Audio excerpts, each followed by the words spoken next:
cerita dimulai di sebuah area tambang pegunungan. Di sana para pekerja tampak panik dan lari ketakutan karena tambang tersebut tiba-tiba runtuh diguncang gempa. Di tengah kekacauan itu ada seorang cewek berambut panjang dengan selendang merah yang cuma terdiam melihat batu-batu berjatuhan dari atas.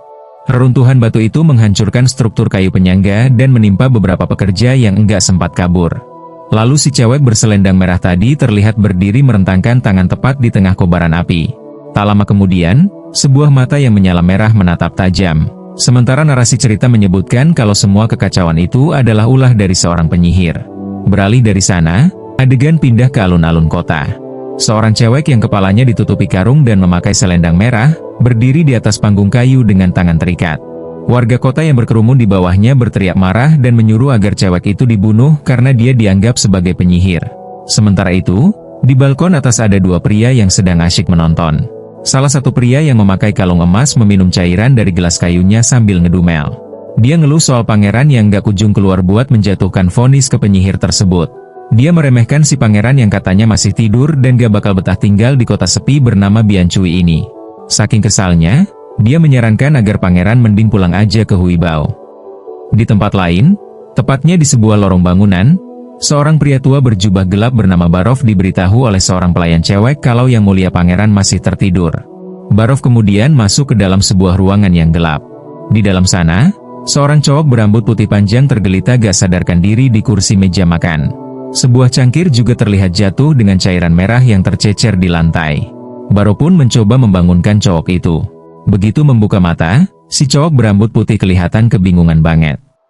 Barov pun memberitahunya kalau ini sudah waktunya eksekusi penyihir dan rakyat sudah menunggu keputusannya. Mendengar hal itu, cowok tersebut menatap kedua tangannya dengan kaget dan bergumam kalau semua ini terasa terlalu nyata buat ukuran sebuah mimpi. Karena masih bingung, cowok berambut putih itu memilih buat ngikutin alurnya aja dulu dan setuju untuk keluar. Sambil berjalan, dia melirik cangkir yang tumpah di lantai dan bertanya-tanya apa yang sebenarnya terjadi pada dirinya. Sesampainya di balkon, warga langsung bersorak memanggilnya pangeran. Dia pun mengangkat tangan untuk menyuruh warga buat tenang. Melihat cewek yang diikat di panggung, dia memastikan ke Barov apakah itu benar si penyihirnya. Menganggap perburuan penyihir ini konyol, sang pangeran dengan santai beralasan kalau dia lagi ngantuk dan menunda vonis eksekusinya ke hari lain. Tentu aja keputusan ini langsung diprotes oleh kesatria utama bernama Charter. Charter mengingatkan kalau penyihir itu nggak segera dieksekusi, penyihir lain bakal berdatangan. Tapi bukannya takut, pangeran malah menunjuk Charter dan bilang kalau mereka datang sekalian aja ditangkap semuanya. Keputusan yang mendadak ini sukses bikin warga dan seorang cewek berkerudung hitam di bawah sana kebingungan. Setelah kejadian itu, rombongan pangeran terlihat pergi meninggalkan area alun-alun menggunakan kereta kuda yang dikawal ketat oleh para prajurit. Akhirnya rombongan itu sampai di sebuah kastil besar bergaya abad pertengahan yang berdiri kokoh di pinggir sungai. Setibanya di sana, cowok berambut putih itu turun bareng Barov dan kesatria berambut kuning bernama Charter. Cowok itu langsung masuk ke kamarnya, merenung menatap permadani silsilah keluarga kerajaan Wimilden dan pantulan dirinya di cermin. Di momen inilah dia sadar kalau dia sekarang udah berinkarnasi dan berada di dalam tubuh seorang pangeran yang payah.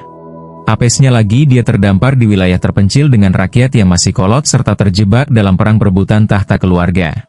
Meski begitu, dia akhirnya menerima kenyataan ini dan memutuskan buat ngejalanin hidup barunya sebagai Roland Wimbledon. Tak lama berselang, Barov masuk ke ruangan. Sambil makan roti, Barov bertanya kenapa eksekusi kemarin sampai dibatalkan. Barov menjelaskan kalau ini adalah perkara yang serius sambil menunjukkan sebuah koin bersimbol mata iblis milik serikat penyihir yang ditemukan penjaga di hutan barat. Barov memaparkan kalau serikat ini suka mengumpulkan para penyihir buat mencari gunung suci dan bahkan nggak segan menculik bayi perempuan buat dijadikan penyihir. Oleh karena itu, Barov sangat khawatir serikat ini bakal datang buat menyelamatkan penyihir yang lagi ditahan. Dia juga menceritakan kalau penyihir itu ketahuan pakai sihir api kutukan, pas tambang runtuh yang mana sihir itu melelehkan tubuh seorang pria sampai hancur. Mendengar cerita ngeri itu, Roland malah makin penasaran dan menyuruh Barov untuk mengantarnya menemui si penyihir. Barov sempat mengingatkan kalau penyihir itu divonis gantung justru karena dia kebal terhadap api. Tanpa pikir panjang, Roland, Charter, dan baru berjalan menyusuri lorong penjara bawah tanah yang cuma diterangi oleh cahaya obor. Charter sempat mengingatkan kalau tempat ini bahaya banget. Tapi Roland tetap kekeh maju sampai akhirnya dia menemukan penyihir cewek berambut pirang bernama Anna yang tangannya dirantai ke dinding. Ketika ditanya soal kejadian di tambang, Ana bercerita kalau dia lari ke dalam gua buat nyari ayahnya yang kakinya tertimpa runtuhan. Sayangnya ada penambang lain yang malah mau nyolong uang hasil jeripaya ayahnya dan berniat ngebunuh ayahnya pakai beliung. Karena terdesak, Ana langsung membunuh penambang tersebut.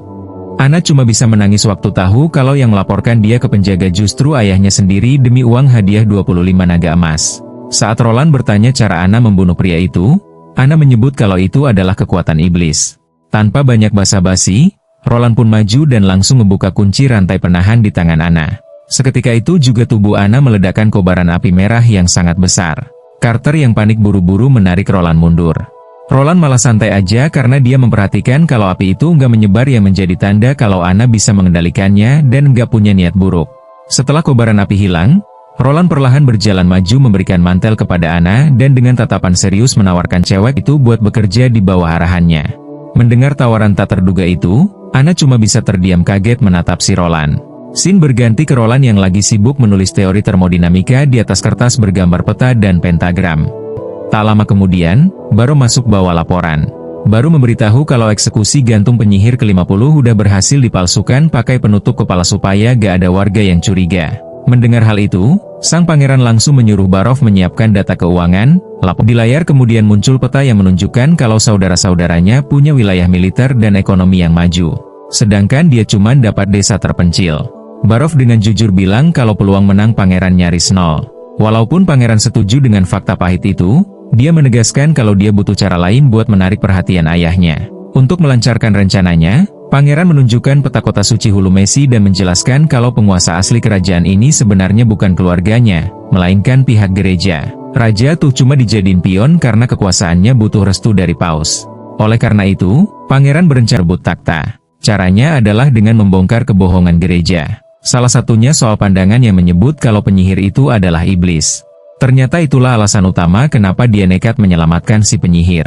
Pangeran bahkan menjanjikan posisi tangan kanan raja buat Barov kalau mereka berhasil menang. Saking gugupnya, Barov sampai keringetan mendengar rencana gila itu. Setelah keluar dari ruangan, Barov kebetulan bertemu dengan Ksatria Carter. Dengan wajah panik, Barov menceritakan kalau situasi ini benar-benar gawat karena Pangeran Rolla dan si penyihir bertingkah aneh.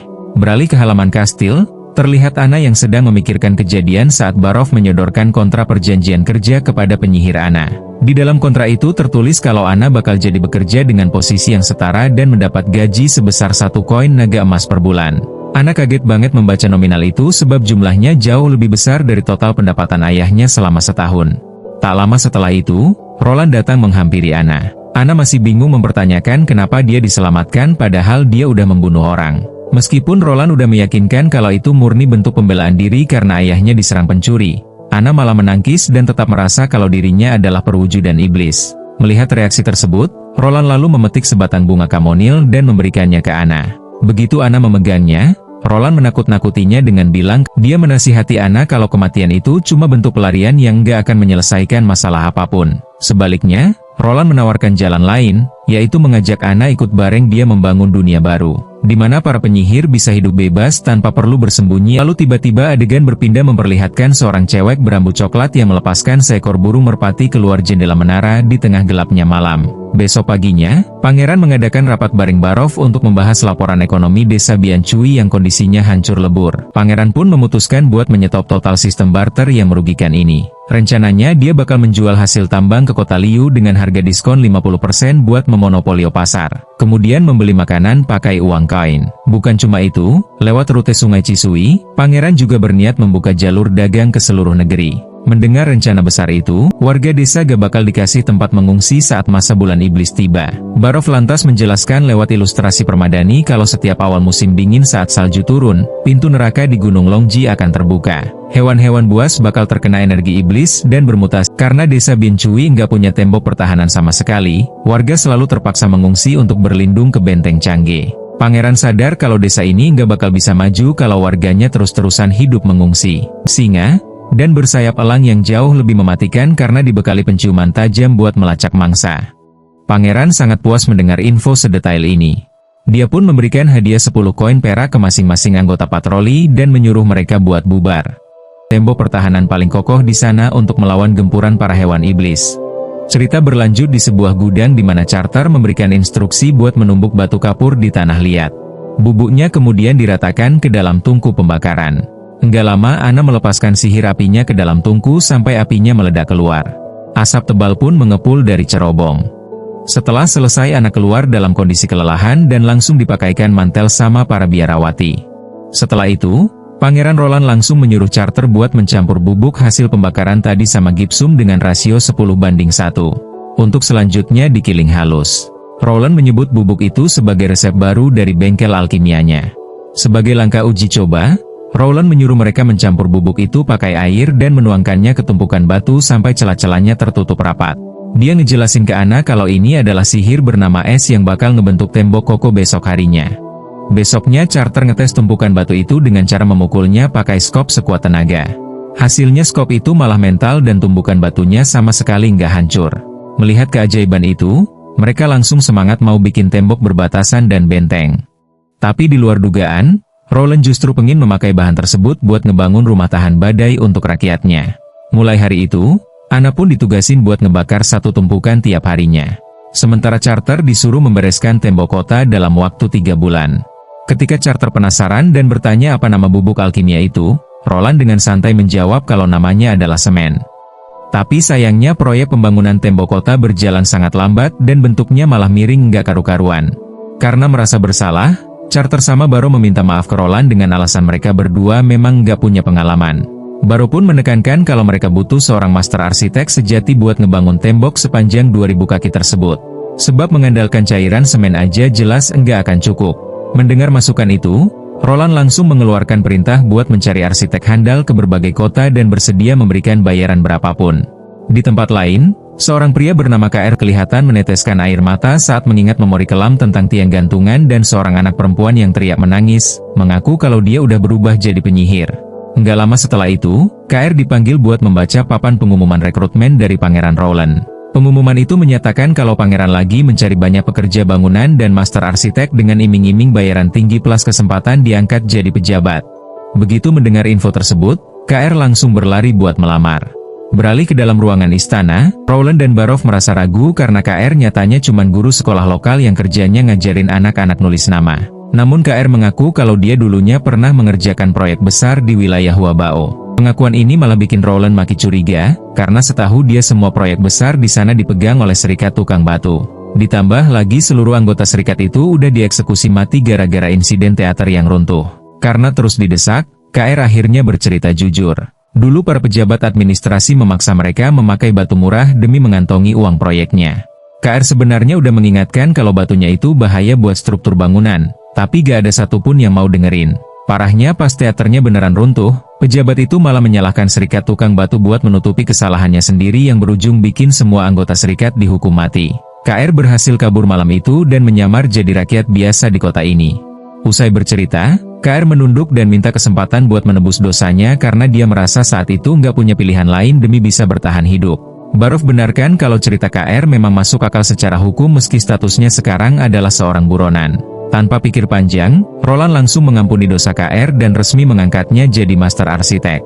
Sebagai ujian awal, KR langsung dites kemampuannya buat merancang tembok menggunakan peta. Di momen tersebut, Roland menunjukkan rencana pembuatan tembok sepanjang 2000 kaki dengan tinggi 15 kaki dan lebar 6 kaki. KR memberikan solusi buat menggali parit setinggi manusia sebagai pondasi dan dia meminta 150 orang pekerja buat menyelesaikan pondasinya dalam waktu 3 bulan. Tapi KR mengingatkan kalau bagian atasnya butuh batu keras yang harus dipotong dan proses itu bisa makan waktu sampai 3 tahun. Tentu aja Roland langsung menolak rencana itu karena parit biasa nggak bakal bisa menahan serangan hewan iblis. Apalagi temboknya wajib selesai sebelum bulan iblis tiba. Karena KR menganggap target itu mustahil, Roland memberikan ide jitu buat menurunkan tinggi temboknya jadi 12 kaki, mengurangi lebarnya, dan menambah jumlah pekerja jadi 200 orang. Biar pondasinya bisa kelar dalam waktu 1,5 bulan aja. KR tetap ragu soal pasokan batu potongnya yang dia yakini nggak bakal keburu. Tapi Roland cuma tersenyum santai dan menyuruh KR mengikutinya buat melihat sesuatu. Sesampainya di luar, Roland, KR, dan Barrow mengecek tumpukan batu yang udah disiram cairan semen. KR kagum banget karena cairan itu bisa merekatkan batu sekuat itu tanpa perlu repot memotong dan moles batunya lagi. Dengan metode super praktis ini, KR yakin kalau tembok kota pasti bisa kelar dalam waktu 3 bulan. Tapi tiba-tiba KR berubah serius. Dia lantas mengungkapkan satu rahasia kalau di kota Biancui ternyata masih ada satu penyihir lagi bernama Nanawa. KR bercerita kalau Nanawa ini adalah salah satu murid di tempatnya mengajar. Sambil menunduk memohon, KR minta Roland buat menyelamatkan nyawa Nanawa. Bahkan dia ikhlas kalau anak itu harus dijadikan selir asalkan selamat.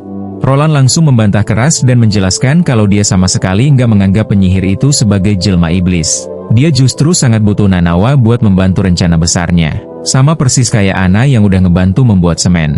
Mendengar penjelasan itu, KR kaget luar biasa saat tahu ternyata pembuat benda ajaib itu adalah si penyihir Ana. Sebagai tindak lanjut, Roland minta KR untuk membawa Nanawa menghadapnya dengan jaminan keamanan penuh. Barov sempat mengingatkan Roland kalau Nanawa itu adalah anak dari Baron Payen, seorang bangsawan lokal di kota tersebut.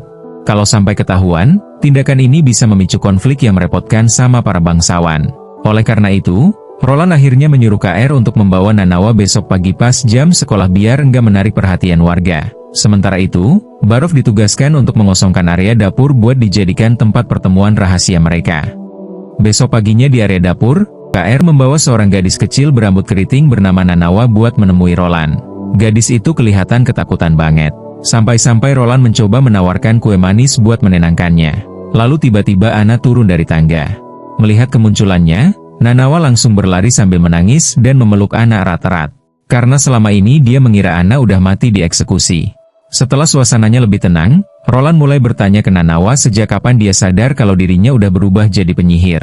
Nanawa bercerita kalau sekitar seminggu yang lalu dia mencoba menolong burung kecil yang kakinya patah. Tiba-tiba ada gumpalan air lengket keluar dari telapak tangannya menyelimuti burung itu dan secara ajaib menyembuhkan lukanya. Buat membuktikan omongan Nanawa, Roland meminta gadis kecil itu mendemonstrasikan kekuatannya langsung ke burung terluka yang ada di dalam sangkar. Nanawa pun merentangkan tangannya dan mengeluarkan cahaya hijau terang yang seketika bikin burung itu sembuh total.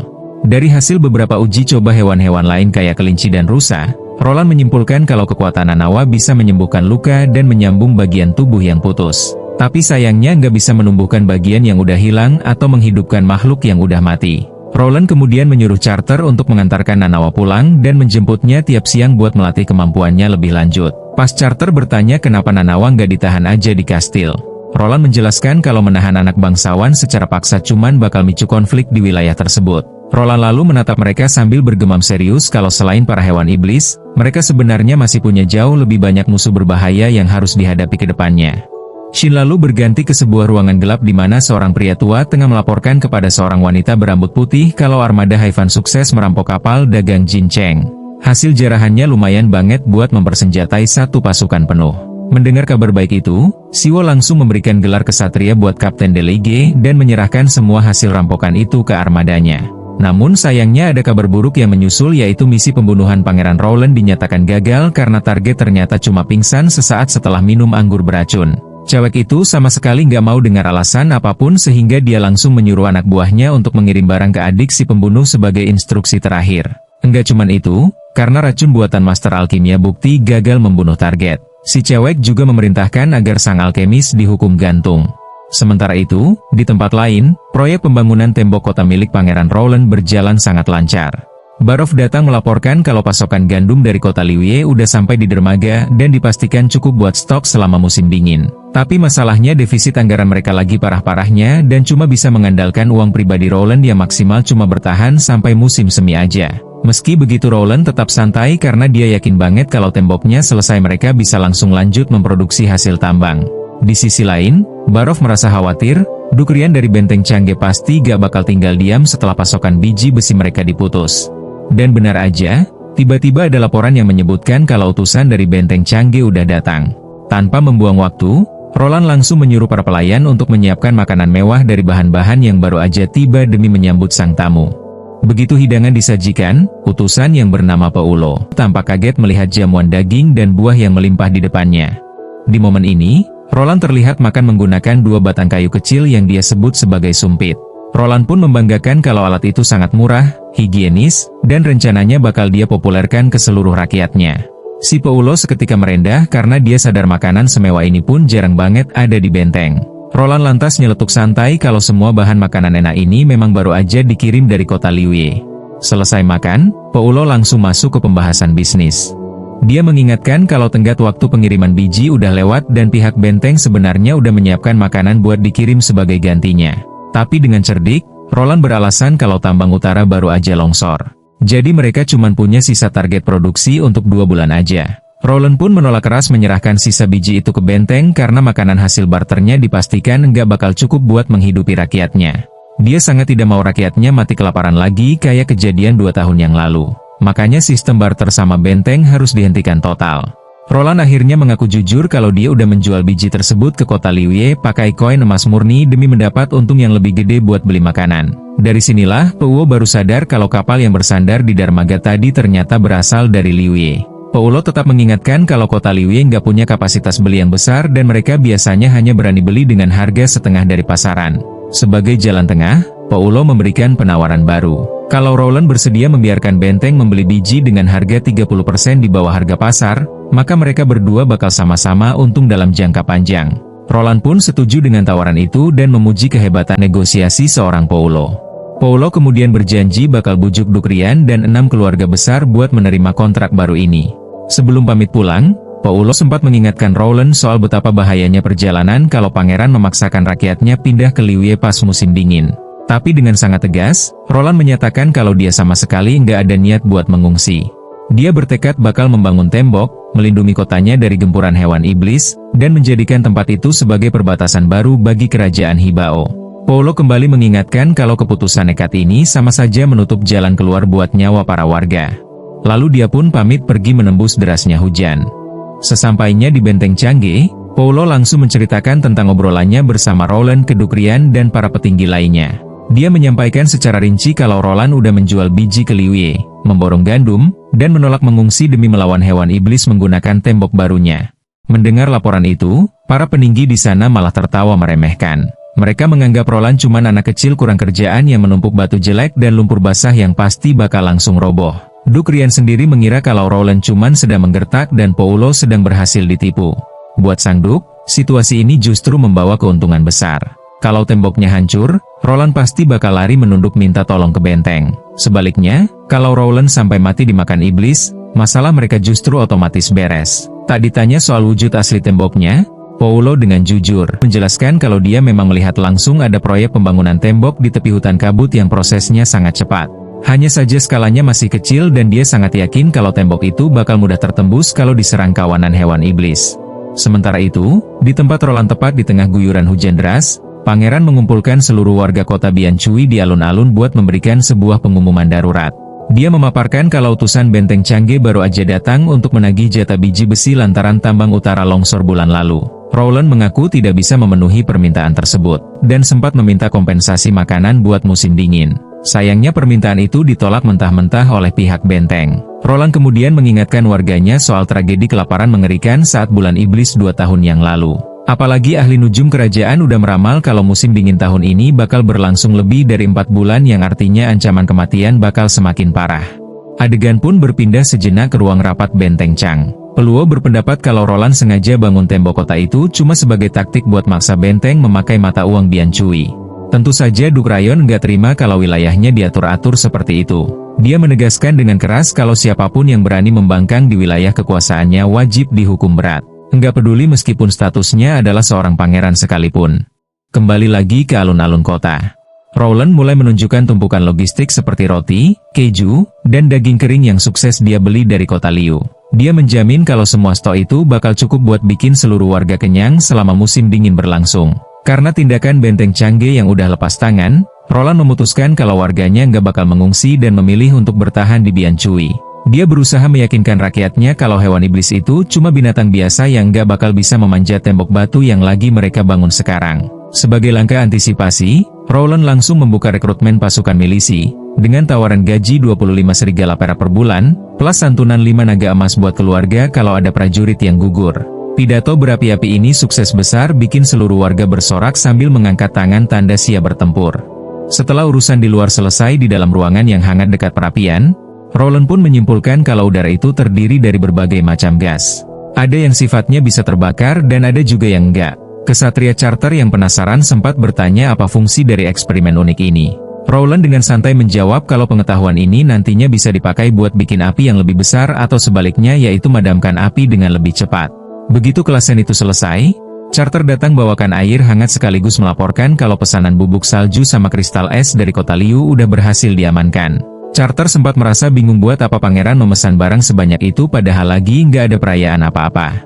Mendengar kebingungan itu, Rowland cuma tersenyum tipis dan beralasan kalau barang-barang itu bakal dipakai buat eksperimen selanjutnya. Malam harinya, Rowland kebetulan lagi sendirian di kamarnya sambil menikmati segelas anggur.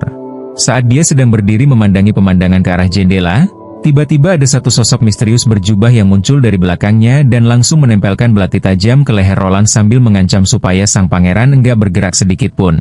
Namun, sosok itu bilang kalau dia sama sekali nggak ada niat buat melukai sang pangeran sembari menunjukkan lambang gunung suci di jubahnya. Melihat lambang itu, Rowland langsung paham siapa tamunya. Perempuan itu kemudian membuka kerudungnya, menampilkan wajah cantik dengan rambut pirang dan sepasang mata merah yang tajam. Ternyata dia adalah seorang penyihir bernama Ying. Dia sengaja datang buat ngucapin terima kasih secara langsung karena Rowland nggak jadi mengeksekusi dua penyihir bernama Ana dan Nanawa. Bahkan Ying mengaku kalau dia udah mengintai Rowland dari seminggu yang lalu. Rowland cukup kaget pas tahu kalau selama ini dia diintai. Tapi bukannya panik, dengan santai dia malah menyuruh Ying buat duduk di kasurnya. Melihat reaksi tersebut, Ying jadi heran karena Rowland sama sekali nggak kelihatan takut sama sosok penyihir. Matanya justru cuma menunjukkan rasa penasaran yang besar. Ying lantas menjelaskan alasan utamanya berani muncul, yaitu buat ngasih peringatan kalau kepala pelayan Rowland baru aja masukin racun mematikan ke dalam anggur tidurnya. Karena merasa hutang nyawanya udah terbayar impas lewat info ini, Ying pun bersiap beranjak pergi. Tapi sebelum pergi, Ying bilang kalau dia mau bawa Ana dan Nanawa ke Serikat Penyihir. Sebuah tempat di mana mereka gak bakal ditindas lagi. Mendengar hal itu, Rowland langsung menolak keras. Dia merasa udah memberikan kontrak kerja dan perlakuan yang sangat setara di istananya. Ying balas dengan sinis kalau Rowland gak bakal bisa memberikan mereka gunung suci. Satu-satunya tempat buat para penyihir mendapatkan kedamaian abadi. Meski begitu, Rowland tetap kekeh gak mau melepas mereka. Mengingat 2 bulan lagi bakal tiba masa bulan iblis. Di masa itu luar kota bakal dipenuhi badai salju dan serangan hewan buas yang mematikan. Bukannya menyerah, Rowland malah nekat menawarkan agar seluruh anggota Serikat Penyihir pindah dan tinggal di kotanya aja. Tentu aja Ying sok berat dengar ide gila itu karena pihak gereja pasti bakal langsung buru mereka kalau sampai ketahuan. Tapi Rowland tetap bersikeras karena para penyihir itu sangat penting buat rencana besar dia ke depannya. Di titik inilah Ying akhirnya mengungkapkan satu fakta yang sangat krusial yang mana nyawa Ana saat ini lagi terancam bahaya. Visual video kemudian berubah menampilkan siluet bercahaya yang terlihat sangat menderita. Ying mulai menjelaskan soal fase kedewasaan seorang penyihir. Singkatnya, buat perempuan yang bangkit jadi penyihir sebelum umur 18 tahun, tiap peringatan hari kebangkitannya mereka bakal disiksa oleh rasa sakit yang luar biasa. Darah dan organ dalam mereka bakal menyembur keluar dari lubang tubuh dan berubah jadi kabut hitam. Sampai akhirnya cuma menyisakan lapisan kulit yang hangus terbakar. Sayangnya Ana sebentar lagi bakal masuk ke fase kedewasaan yang mengerikan itu dan cuma Serikat Penyihir yang tahu cara untuk meningkatkan persentase keselamatannya. Mendengar kenyataan ngeri itu, Rowland hanya bisa menutup mata dan akhirnya memilih untuk mengalah. Dia dengan berat hati mengizinkan Ying untuk membawa Ana pergi demi keselamatannya sendiri. Ying pun berterima kasih atas pengertian sang pangeran. Setelah Ying pergi, Rowland lalu berjalan melewati lorong tangga yang gelap. Setibanya di tujuan, dia mengetuk pintu kamar Ana dan bilang kalau ada hal penting yang mau diomongin. Di dalam ruangan itu, Ana yang sudah dengar semua penjelasannya langsung mengucapkan terima kasih ke Ying karena udah datang jauh-jauh buat menyelamatkannya. Tapi keputusannya udah bulat. Dia sama sekali gak mau pergi. Ana gak peduli seberapa mengerikan siksaan iblis yang bakal datang. Dia yakin bisa mengalahkannya karena dia cuman mau terus berada di sisi Rowland.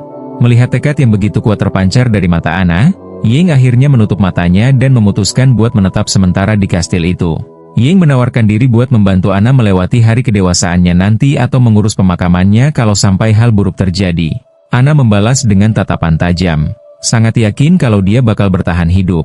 Setelah obrolan berat itu selesai, Rowland pamit balik ke kamarnya duluan buat istirahat. Pagi harinya, Ana membuka tirai kamar dan membangunkan Rowland. Tiba-tiba Carter masuk membawa kabar yang mengejutkan yang mana TR si kepala pelayan tewas mengenaskan jatuh dari balkon kamarnya. Kondisinya bersih tanpa ada tanda-tanda perkelahian. Jadi, kelihatannya itu murni karena kecelakaan. Rowland lantas menyuruh Carter untuk mengurus pemakamannya dan mintanya menunggu di ruang kerja.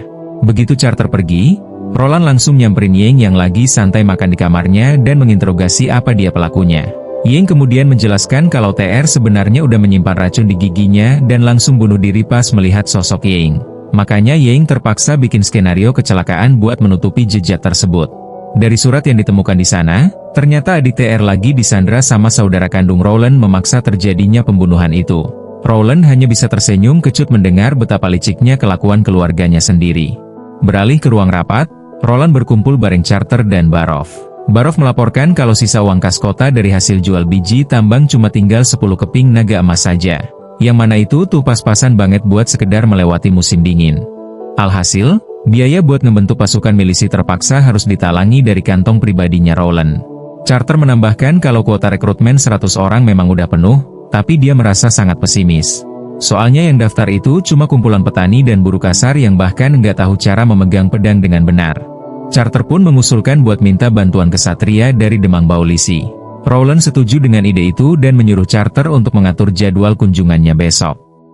Pas Carter pamit keluar, Barov sama Roland lanjut main catur bareng. Barov sebenarnya ragu dan Roland ternyata menyetujui keraguan tersebut. Pangeran yakin 90% kalau permintaan mereka bakal ditolak dan dia mengutus Carter cuma buat menghargai loyalitas kesatriannya itu aja. Barov sempat ngingetin pakai analogi permainan catur. Kalau tanpa pasukan kuat, Roland pasti bakal kalah telak di medan perang. Tapi dengan santai, Roland maju selangkah memindahkan bidak pionnya. Dia yakin banget kalau rakyat biasa yang berjuang mati-matian adalah kunci utama kemenangan. Saat Barov nanya soal senjata apa yang bakal dipakai, visual layar langsung menampilkan sebuah rancangan senapan laras panjang. Pindah ke tempat pandai besi. Roland mulai mengajari Anna cara mengelas telipa besi pakai sihirnya.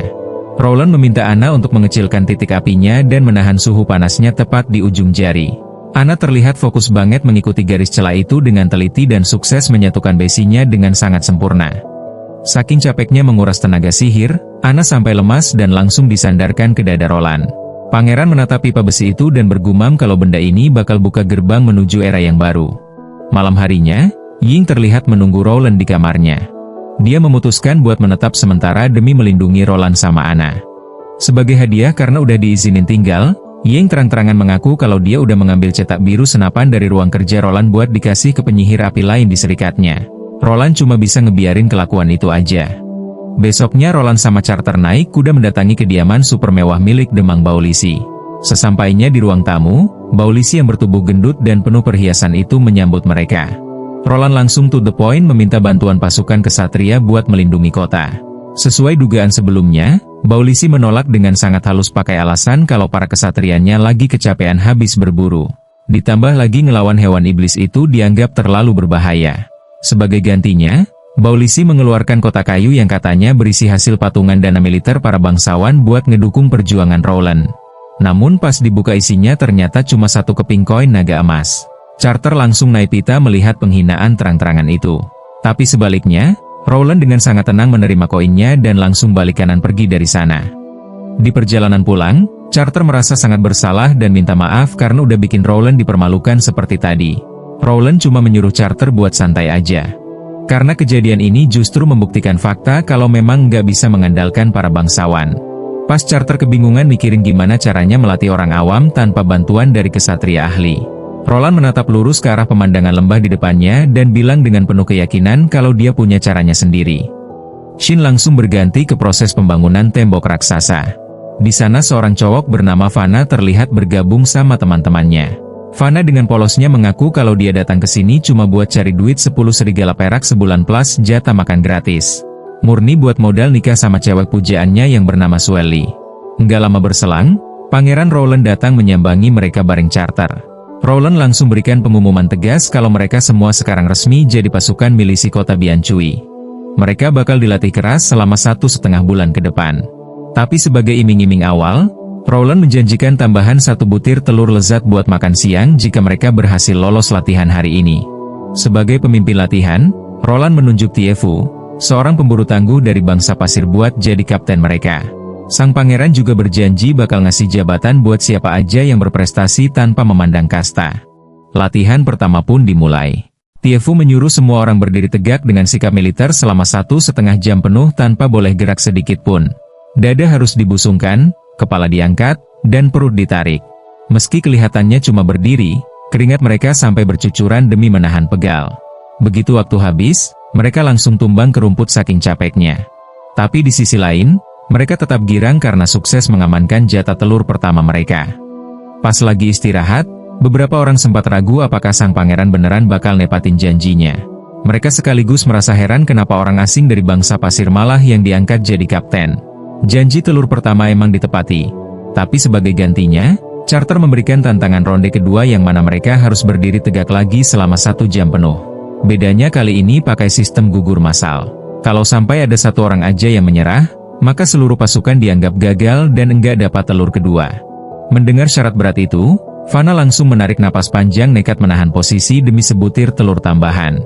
Sementara itu, di pos pantau, Charter melayangkan protes keras ke Rowland.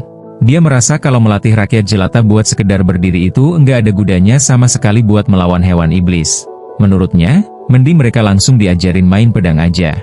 Mendengar protes itu, Rowland balas dengan pertanyaan.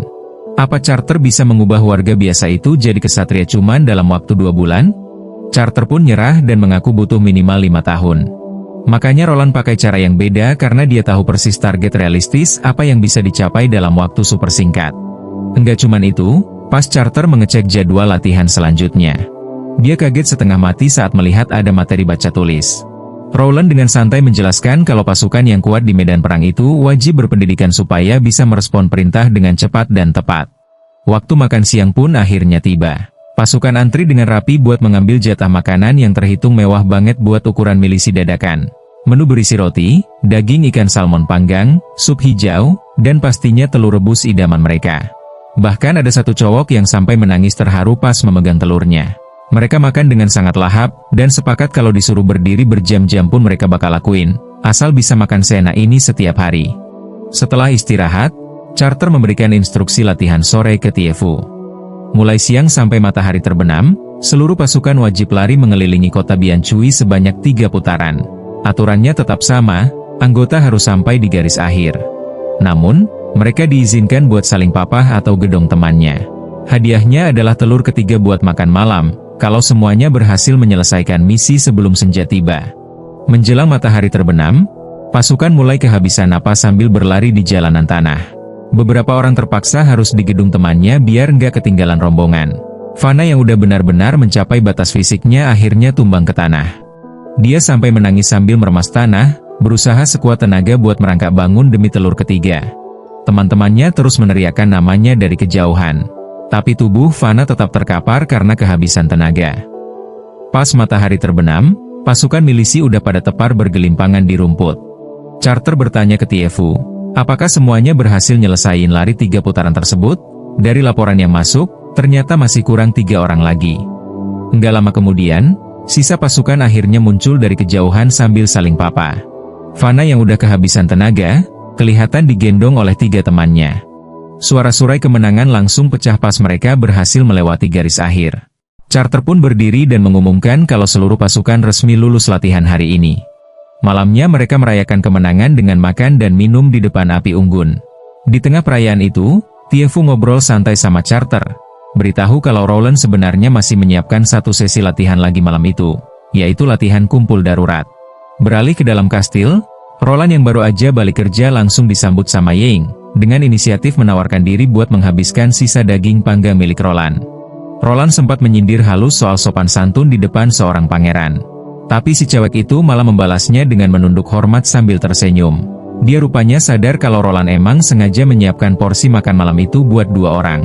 Sambil memperhatikan Rowland yang lagi sibuk menggambar cetak biru, cewek itu bertanya kenapa Rowland rela mengeluarkan duit pribadinya buat milisi dan repot-repot ngajarin mereka baca tulis. Rowland pun menjelaskan kalau pendidikan itu bakal ngasih mereka alasan kuat untuk bertempur. Waktu ditanya apa serikat penyihir bertempur cuma demi mengisi perut, Rowland membenarkan hal itu untuk saat ini. Karena sekadar berjuang buat bertahan hidup bareng aja rasanya udah sangat melelahkan. Adegan lalu menunjukkan Rowland yang sedang merakit dan mengecek laras besi hasil rancangannya. Besoknya di area hutan, Rowland memamerkan senjata barunya ke Charter dan Tiefu, yaitu sebuah senapan. Charter yang penasaran bertanya apakah fungsi senjata itu mirip dengan busur sila. Rowland pun menjelaskan kalau senapan ini emang lebih lambat buat diisi ulang, Tapi dari segi jarak dan daya hancurnya dijamin menang telak. Roland lantas menunjukkan bubuk mesiu yang merupakan versi jauh lebih kuat dari bubuk saliu yang dicampur kristal es. Roland mulai ngasih aba-aba cara pakainya, yaitu robek bungkusan peluru pakai gigi, tuang sedikit mesiu ke bagian pemicu, masukin sisa mesiu dan peluru ke dalam laras, lalu padatkan semuanya pakai tongkat. Carter yang mencoba mengikuti instruksi tersebut mulai membidik zira besi di depannya lalu menarik pelatuknya. Tembakan meledak keras mengeluarkan asap tebal dan ajaibnya zira baja itu langsung bolong tertembus ke belakang. Carter benar-benar sok berat melihat daya hancur senjata baru itu. Roland memberitahu kalau saat ini baru ada 2 pucuk senapan yang jadi. Tapi para pandai besi lagi ngebut produksi biar bisa nambah 2 lagi sebelum bulan iblis tiba. Roland lalu menyerahkan senapan itu ke Carter dan Tiefu. Dia menegaskan sehebat apapun sebuah senjata itu ujung-ujungnya cuman alat biasa. Kekuatan tempur yang asli sebenarnya ada di kepercayaan dan kesetiaan dari pemakainya. Dia lantas memerintahkan mereka berdua buat memakai senapan itu demi melindungi kota Biancui dan seluruh rakyatnya. Di sisi lain di sebuah halaman mewah, Baulisi dan Dukrian lagi asik latihan panahan. Sambil dilayani para pelayan minum, mereka dengan sombongnya menertawakan langkah Roland belakangan ini. Mereka tahu banget kalau Roland lagi manfaatkan bubuk alkimia buat ngebut ngebangun tembok, memborong gandum buat musim dingin, dan ngebentuk pasukan milisi dadakan. Tapi mereka malah meremehkan milisi itu karena menganggap latihannya nggak jelas dan cuma dimotivasi pakai iming-iming telur. Dukrian yakin banget kalau waktu musim dingin tiba, Roland bakal datang nangis mohon-mohon ke mereka. Baulisi sepakat dengan hal itu. Meski dia tahu persis kalau tembok kota Roland rapuh dan pasukannya lemah, Dukrahen menegaskan nggak bakal ngasih Roland celah sedikit pun buat memberikan perlawanan. Shin lalu berganti ke pasukan milisi yang terlihat sedang lari sore melintasi jembatan sambil menyerukan yel-yel semangat. Di barisan belakang, seorang cowok berambut mangkok tampak ngobrol santai bareng cowok pirang bernama Brian. Dia benar-benar kagum melihat perkembangan pasukan milisi yang makin hari makin meyakinkan. Melihat antusiasme itu, Brian menyarankan temannya buat ikut gabung milisi karena ilmu berpedangnya sangat bagus. Ditambah lagi Roland pasti bakal ngasih apresiasi dan mewujudkan mimpinya buat jadi seorang kesatria. Sayangnya si rambut mangkok menolak tawaran itu karena baginya dia merasa udah cukup puas dengan posisinya yang sekarang. Karena baginya yang paling penting adalah bisa ngelindungin kota bareng-bareng sama Brian. Setelah obrolan itu, mereka pun lanjut berjalan dan kembali bergabung dengan regu patroli. Malam harinya di sebuah gubuk, seorang kapten berambut panjang mengumpulkan pasukannya termasuk Brian dan si cowok rambut mangkok. Si kapten tiba-tiba ngasih tawaran menggiurkan buat jadi kesatria. Dia bercerita kalau pamannya yang merupakan orang kepercayaan Dukrian, baru aja ngasih dia tugas. Lantaran Dukrian lagi murka banget sama Roland. Kapten disuruh ngebakar lumbung gandum milik pangeran supaya pangeran terpaksa balik ke benteng. Sebagai imbalannya, Dukrian bakal mengangkat mereka semua jadi kesatria dan membagikan wilayah kekuasaan. Tentu saja si rambut mangkok langsung menolak keras rencana gila itu. Dia mengingatkan kalau masa bulan iblis tahun ini bakal berlangsung panjang sampai 4 bulan. Sehingga ngebakar gandum itu sama aja kayak ngebunuh rakyat pelan-pelan karena kelaparan. Parahnya sang kapten dan sisa pasukannya, sama sekali tidak peduli terhadap warga desa. Saat Brian dan temannya memprotes tindakan itu dan berniat pergi dari sana, tiba-tiba seorang pria bernama Huigo menusuk perut si rambut mangkok dari belakang sampai tewas. Brian kaget bukan main dan langsung ditodong pedang oleh pasukan lainnya. Karena berada di bawah ancaman, Brian akhirnya dipaksa ikut menyusuli saluran air bawah tanah oleh kelompok si kapten. Di tengah jalan, Huigo sempat mendekat dan mengejek Brian dengan sombongnya. Pamar kalau dia sekarang juga sudah diangkat menjadi kapten regu. Tak lama kemudian, mereka memanjat keluar dari sebuah sumur tua dan berhasil menyusup masuk ke area kastil Roland di bawah kegelapan malam. Tanpa ketahuan oleh para penjaga, para penyusup itu mengendap-endap menuju ke area dapur. Sesampainya di dalam gudang bawah tanah, Brian tiba-tiba menerkam orang yang ada di depannya. Mungkin buat memancing perhatian para penjaga kastil. Melihat aksi nekat itu, sang kapten langsung murka dan menyuruh anak buahnya buat menyerang. Tapi Brian nggak tinggal diam gitu aja. Brian dengan sigap melawan balik para musuh meskipun sendirian. Pertarungan sengit pun pecah di antara tong-tong penyimpanan gandum. Di sini Brian sukses menebas si Huigo. Lalu dengan penuh amarah dia melompat sambil berteriak akan membalaskan dendam temannya yang terbunuh tadi. Tapi tiba-tiba ada sosok misterius yang tiba-tiba menyerang dan pedangnya langsung menancap tepat di dadanya. Brian pun jatuh tersungkur ke lantai dengan bersimbah darah. Ternyata sosok berjubah tadi adalah pria bernama Duse yang merupakan utusan langsung dari Dukrian. Duse dengan sinis mengejek si kapten yang dianggap gak pecus cuma buat ngurusin satu orang aja.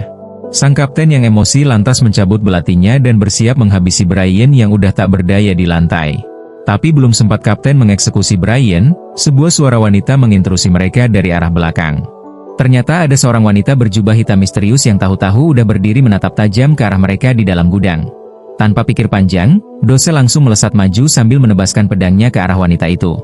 Namun, hal mengejutkan terjadi. Sebuah entitas bayangan mendadak memanjang keluar dari balik jubah si wanita dan langsung motong putus lengan kanan Duse. Darah pun menyembur deras membuatnya teriak kesakitan. Dengan sebelah mata yang bersinar merah dan hijau, wanita misterius itu menatap keras sembari menyuruh para penyusup itu untuk pergi meninggalkan tempat tersebut. Singkat cerita, Brian udah terbangun di ranjang dengan kondisi luka parah. Mengetahui hal itu, pangeran langsung nyamperin bareng rombongannya dan nyuruh Brian buat nggak banyak gerak dulu. Pangeran lantas memuji Brian sebagai pahlawan yang udah berhasil nyelamatin persediaan pangan kota Biancui. Tapi di luar dugaan, Brian malah menangis dan bilang kalau pahlawan aslinya itu adalah temannya yang udah gugur dalam pertarungan. Mendengar hal itu, pangeran ngasih tahu kalau pelaku pembakaran dan satu kesatria dari Benteng Changge sudah berhasil ditangkap hidup-hidup dan mengakui semua kesalahannya. Pangeran kemudian berjanji bakal ngasih pemakaman yang layak buat temannya dan tanggung penuh biaya hidup keluarganya. Bukan cuman itu, pangeran lalu sukses bikin Brian kaget karena dia mutusin buat ngangkat Brian jadi kesatria resmi setelah masa bulan iblis berakhir. Setelah menjenguk Brian, pangeran terlihat berjalan di lorong bareng Barov dan Charter buat ngebahas insiden ini lebih lanjut. Di sela obrolan, Barov curiga banget kalau aksi pembakaran lumbung itu sebenarnya didalangi oleh Dukrian dan Benteng Changge. Alasannya pelakunya adalah Duse yang merupakan kesatria pelindung Duk dan Siba yang adalah keponakan Baron Baluisi. Walaupun aturan kerajaan dengan jelas nuntut hukuman mati buat pelaku pembakar lumbung, Barov ngingetin kalau status bangsawan mereka itu biasanya bisa dipakai buat beli surat pengampunan dosa. Oleh karena itu, pangeran mutusin buat mantau pergerakan musuh dulu. Lalu secara diam-diam dia nyuruh Charter buat bawa penyihir Nanawa buat ngobatin lukanya Brian. Beralih ke ruang tahta, Baron Baulisi datang menghadap pangeran sambil bawa sebuah peti berisi 50 koin naga emas. Dia buru-buru minta maaf atas kelakuan anak buahnya. Menebus dosa keponakannya sekaligus nyawa kesatria Duse pakai koin emas itu. Waktu pangeran nanya apa ini semua adalah rencana Dukrian, Baulisi langsung ngeles dan bilang kalau ini tidak ada hubungannya dengan Dukrian. Berbekal jawaban itu, pangeran pun mutusin buat nganggap kasus ini murni sebagai tindakan pribadi para pelaku. Tapi bukannya nerima uang tebusan emas tersebut, pangeran malah dengan tegas menjatuhkan hukuman gantung buat mereka berdua. Tentu saja Baulisi kaget luar biasa, dan langsung protes kalau dosa seorang bangsawan itu bisa diampuni atas nama dewa. Namun pangeran dengan tatapan dingin membalas kalau tugasnya cuman mengirim mereka berdua buat nemuin dewa. Kemudian pangeran minta Baulisi buat hadir di proses eksekusi nanti. Sesampainya di panggung eksekusi depan warga kota, pangeran berdiri gagah dan ngumumin kejahatan kedua pelaku yang berniat ngebakar stok makanan musim dingin mereka. Dia juga ngasih penghormatan tinggi buat pengorbanan Brian dan temannya yang udah gagalin rencana licik tersebut. Setelah para prajurit selesai ngegantung kedua penjahat itu, malam harinya, pangeran lagi asik menyendiri di balkon dan tiba-tiba didekati sama Ying.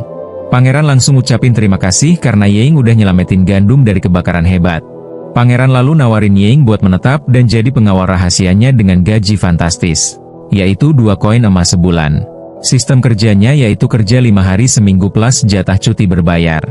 Mendengar tawaran modern itu, Ying yang sukses dibuat kebingungan sama istilah-istilah asing yang diucapin sama sang pangeran itu. Dalam obrolan santai itu, Ying mulai mempertanyakan keputusan pangeran yang berani menghukum mati para bangsawan atas nama dewa. Padahal di sisi lain pangeran sendiri berani ngelanggar kehendak dewa karena udah nyelamatin dia dan Anawa.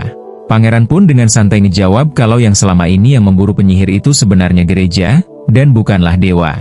Menurut pandangannya, kejahatan itu tetaplah kejahatan dan hukum dibikin cuman tergantung buat ngelindungin siapa. Pangeran ngerasa kalau tindakannya ini udah benar-benar demi kebaikan rakyat. Dan kalau dewa sampai nggak paham soal hal itu, berarti sosok tersebut sama sekali bukanlah dewa. Di adegan terakhir, Brian yang kondisinya udah pulih total terlihat datang bawa bunga dan berlutut di depan makam temannya. Dia mulai cerita ke nisan temannya itu kalau impian mereka berdua buat jadi kesatria akhirnya udah terwujud dan pangeran bakal ngadain upacara penobatan resminya sebentar lagi. Brian juga ngasih tahu sebuah rahasia ke makam temannya itu kalau yang nyelamatin nyawanya di gudang gandum kemarin itu ternyata adalah seorang penyihir. Sebagai penutup, Brian berjanji bakal terus ngebawa semangat juang temannya dan siap ngayunin pedangnya buat ngeledoin kota Bareng para penyihir. Cerita berlanjut di sebuah markas militer. Di sana Duk tampak marah besar karena keponakannya baru aja dibunuh oleh Roland. Saking emosinya, Dia berniat buat langsung mengerahkan pasukan demi meratakan kota Biancui saat itu juga. Namun untungnya Paulo buru-buru mencegah langkah gegabah tersebut. Paulo lantas menjelaskan kalau serangan langsung cuma bakal memicu perang besar dengan seluruh kerajaan Wibao. Sebagai gantinya, dia memberikan 3 strategi taktis yang lebih cerdik. Pertama, evakuasi warga dan logistik untuk memutuskan pasukan musuh. Kedua, jaga titik-titik berbatasan dari ancaman pangeran pertama. Dan ketiga, kumpulkan pasukan secara diam-diam buat menyerang setelah masa bulan iblis berakhir. Nantinya mereka bisa memalsukan kematian Rowland dengan menyalakan serangan hewan iblis. Mendengar rencana rapi itu, Duke Rian pun langsung setuju. Adegan kemudian berpindah ke kota Biancui, di mana Rowland lagi asyik mengenalkan penemuan barunya kepada Carter dan penyihir kesayangannya yaitu Anna. Benda besar dari logam itu dia sebut dengan nama mesin uap nomor 1. Tanpa membuang waktu, Anna langsung menggunakan sihir apinya buat memanaskan tungku mesin tersebut. Begitu uap panas dihasilkan, roda gigi mesin mulai berputar kencang. Carter tentu aja sangat terkejut melihat kekuatan mesin aneh itu. Apalagi setelah diklaim bisa menggantikan tenaga kuda dan bahkan mengalahkan kekuatan 10 kesatria sekaligus. Pangeran lalu memerintahkan para pekerjanya buat memasang rel dan mengikat tali dari mesin uap ke kereta tambang. Mulai saat itu, mesin uap ini resmi digunakan buat mempercepat proses pengangkutan biji tambang. Meski begitu, Pangeran tetap memberi peringatan keras agar area tersebut selalu dikosongkan sebelum uap panas mesin dibuang demi keselamatan para pekerja. Di area lain, Anna menggunakan sihir apinya untuk mengelas logam. Tak lama kemudian, Nanawa datang menghampirinya. Nanawa terlihat cemas dan dengan polosnya bertanya, "Apakah Anna gak ngerasa takut ngelihat mayat-mayat hewan iblis?" Mendengar itu, Anna berusaha menenangkannya dan berkata kalau mereka semua pasti bisa ngelewatin masa sulit ini bareng-bareng. Anna juga mengaku kalau dia sekarang sudah menemukan alasan yang kuat buat terus bertahan hidup dan berjuang. Tersentuh oleh kata-kata itu, Nanawa sangat berharap bahwa suatu saat nanti dia juga akan berguna dan membantu Pangeran Rowland. Tapi tiba-tiba suasana berubah panik saat Brian berlari masuk ngebawa kabar darurat. Seorang pekerja tambang dikabarkan terkena luka bakar yang sangat parah di area wajahnya akibat melanggar prosedur keamanan pelepasan uap panas. Mengetahui hal genting itu, Pangeran langsung memerintahkan agar Nanawa segera dipanggil buat menyembuhkan pekerja tersebut. Barov sempat memperingatkan Pangeran kalau tindakan nekat ini cuma bakal membongkar identitas Nanawa sebagai penyihir di depan para pekerja tambang yang notabene enggak bisa dipercaya gitu. Tapi Pangeran menolak buat mundur karena dia sama sekali nggak mau insiden kecelakaan ini malah bikin rakyat jadi takut pada proyek industrialisasi mesin uapnya. Begitu Nanawa datang ke lokasi kejadian, Pangeran menyuruhnya buat fokus sama seperti saat mereka latihan. Nanawa pun meletakkan kedua tangannya di atas tubuh korban lalu mengeluarkan sihir cahaya ajaib berwarna hijau. Seketika itu juga luka bakar yang parah tersebut langsung sembuh total tanpa bekas. Apesnya ngelihat keajaiban luar biasa tersebut, para pekerja tambang bukannya ngucapin terima kasih, mereka malah ketakutan setengah mati dan meneriaki Nanawa sebagai penyihir jahat yang pakai kekuatan iblis. Melihat ketidakadilan itu, Pangeran langsung pasang badan buat ngebelah Nanawa. Dia menegaskan dengan lantang kepada para pekerja kalau semua omongan gereja tentang penyihir itu cuman kebohongan belaka. Pangeran menyatakan kalau para penyihir adalah rekan berharga yang bakal melindungi kota dan musuh mereka yang sebenarnya justru para bangsawan korup dan pihak gereja. Situasi makin panas saat Brian kembali datang ngasih laporan mengejutkan, yang mana ayah Nanawa yaitu Baron Paye nekat menerobos masuk ke dalam kastil. Setibanya di ruang tahta, si Baron langsung menuntut Pangeran buat segera mengembalikan putrinya. Carter yang waspada seketika menarik pedangnya dan beradu senjata dengan Baron Payen. Pangeran buru-buru menghentikan pertarungan itu dan bertanya apakah si Baron tega mengorbankan anaknya sendiri kepada pihak gereja. Tanpa diduga, Baron Payen malah berteriak keras menahan emosi. Dia menyatakan kalau dia sama sekali nggak peduli dengan pandangan gereja atau fakta kalau anaknya itu seorang penyihir. Sebagai seorang ayah yang menyayangi anaknya, dia nggak bakal membiarkan siapapun menyakiti putri kecilnya itu. Setelah suasana sedikit tenang, Pangeran mengajak Baron Payen ngobrol di sebuah aula. Awalnya si Baron ngira kalau anaknya dibawa ke kastil gara-gara ketahuan sebagai penyihir dan bakal segera ditangkap. Tapi dia mulai ngejelasin dengan sabar kalau Nanawa dibawa ke sini cuman buat dilatih sihirnya aja. Pas Nanawa masuk ruangan itu bareng Anna, dia masih ketakutan dan nanya apa ayahnya bakal ngejual dia ke gereja. Mendengar pertanyaan polos itu, sang ayah langsung memeluk Nanawa dan berjanji nggak bakal nyerahin dia ke siapapun itu. Beralih ke meja makan, Pangeran bercerita kalau sang guru Anna lah yang pertama kali sadar soal sihir Nanawa. Ternyata kekuatan cewek kecil itu adalah spesialisasi penyembuhan. Ayahnya pun baru sadar. Pantas saja kucing mereka yang habis tertabrak kereta, tiba-tiba bisa lari kencang setelah dipegang Nanawa. Yang Mulia lalu minta tolong supaya Nanawa dibolehin tinggal di kota Biancui buat ngobatin orang-orang yang terluka pas ngadapin gempuran hewan di bulan iblis nanti. Sayangnya sang ayah menolak mentah-mentah permintaan itu dan bersikeras mau ngebawa Nanawa pulang ke benteng Changge. Namun tiba-tiba Brian masuk membawa 3 penambang yang lagi terluka. Para penambang itu tanpa ragu langsung berlutut dan nangis ngucapin terima kasih ke Nanawa karena udah nyelamatin nyawa mereka pakai kekuatan sihirnya tadi. Mereka akhirnya sadar kalau selama ini udah dibohongi habis-habisan sama gereja dan sekarang mereka justru nganggap Nanawa sebagai dewi pelindung mereka. Nanawa kelihatan senang banget bisa ngebantu mereka. Sementara Anna yang melihat kejadian mengharukan itu sampai ikut menangis terharu. Sore harinya di area Taman Kastil, Yang Mulia mencoba mengingatkan Sang Baron soal mendiang ayahnya yang dulu sangatlah heroik. Berhasil ngalahin hewan iblis di padang terbuka demi melindungi rakyatnya. Yang Mulia tahu banget kalau Baron masih mewarisi jiwa kesatria itu, yang terlihat jelas dari pedang dan tangannya yang kapalan. Oleh karena itu, dia ngajak Baron buat ikut bertarung bareng di atas tembok kota. Baron awalnya sempat ragu dan masih pengen ngirim Nanawa ke benteng Changge. Tapi Yang Mulia ngingetin bahayanya, kalau sampai Nanawa ketahuan sebagai penyihir di sana. Sebaliknya kalau di kota ini Nanawa justru bakal disembah dan dianggap malaikat oleh rakyatnya. Yang Mulia juga memberikan janji suci kalau sampai kota ini jatuh ke tangan musuh, dia bakal mengevakuasi Nanawa lebih dulu. Mendengar jaminan meyakinkan itu, Baron akhirnya luluh. Dia berlutut dan menyatakan bersedia bertarung demi Yang Mulia. Adegan lalu menunjukkan persiapan tempur yang sedang dilakukan setiap orang secara besar-besaran. Mulai dari barisan prajurit yang asik latihan pakai tombak panjang, pandai besi yang sibuk nempah pedang, sampai seorang cowok yang lagi teliti bersihin senapan. Terlihat juga beberapa tokoh lain yang sibuk nyiapin strategi pertahanan serta para warga yang gotong royong ngebangun barikade pertahanan dari kayu. Malam harinya di dalam kamar yang hangat, Ying nawarin kue ikan ke Nanawa. Setelah nyuruh Nanawa cuci tangan, Ying secara mengejutkan mengajak Anna ke sebuah pegunungan, sebuah tempat rahasia di mana para penyihir sedang berkumpul bersama. Ying ternyata bisa melihat wujud kekuatan Anna yang luar biasa besar, yang dikhawatirkan Anna gak akan selamat menghadapi musim dingin sendirian di kastil ini. Namun dengan tegas Anna menolak ajakan pergi itu. Dia mulai cerita tentang masa lalunya yang kelam, di mana dirinya sampai tega dijual oleh sang ayah kandung, hanya demi 25 koin naga emas. Dan Yang Mulialah yang udah berbaik hati ngeluarin dia dari kurungan neraka itu. Saat Ying ngembujuk kalau mereka harus nyari kebebasan yang sesungguhnya di tempat bernama Gunung Suci, Anna dengan tatapan tajam jawab kalau dia udah nemuin gunung sucinya sendiri, yaitu tepat di sisi sang pangeran. Bersama dengan tekad itu, salju pun mulai turun menutupi bangunan kastil.